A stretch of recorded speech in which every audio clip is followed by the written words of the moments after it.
Hey everyone, today we are reading 1 John chapter 4, and I am so excited to talk about this one today. Now, I will admit that there's two parts to this chapter. The first one, we are not going to spend as much time talking about it, but I encourage you to go and read it. It's a good reminder just to be discerning of the messages, of the things that you are letting into your mind, because there may not always be truth. And so John is reminding us that there are things out there that may not be of God, and to be rooted in the truth of God. So read that section, but the second section, man, I will admit to you that when I read through this chapter, the first thought on my mind was, love is a superpower. Love is a superpower, and that's just what it is. The first words that we get in this section, starting at verse 7, is that God is love. Verse 8, John says, "But anyone who does not love does not know God, for God is love." So love is not just an attribute of God.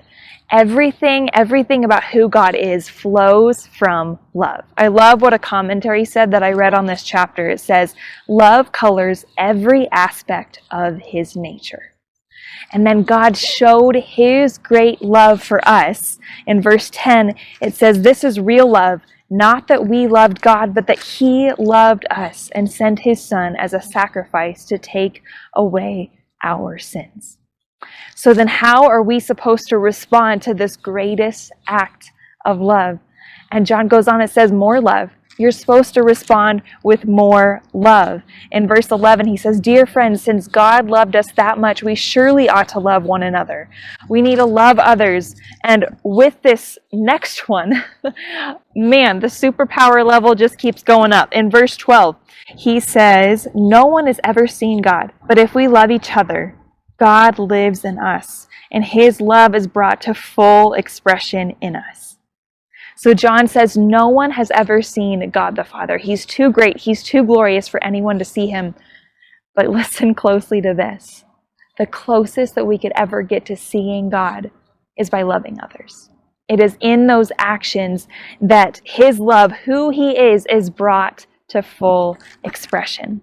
That same commentary that I quoted before, says the greatest evidence of God's presence and work is love. I'm going to read that one more time.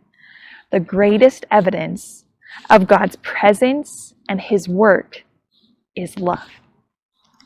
Are you as overwhelmed by this full circle of love as I am?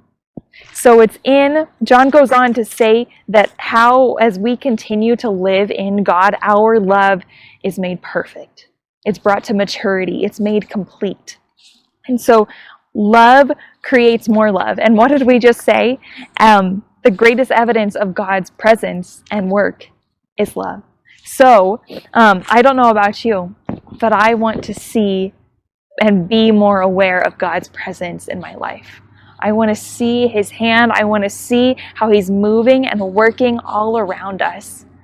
And from these words today, that means that our mission has to be love. As we continually love others and show love to God by loving others, that's when we will see him show up and move mountains and see his glory on display. And I'm pretty excited about that, if you can't tell. But let's make love our mission today, every day of our lives, so that we can see God's hand, God's glory at work all around us. Grace and peace to you today. Hope you have a great day, and I'll see you next time. If these devotional videos are helpful to you, subscribe to our channel and click the notification button so you know when we post a new video.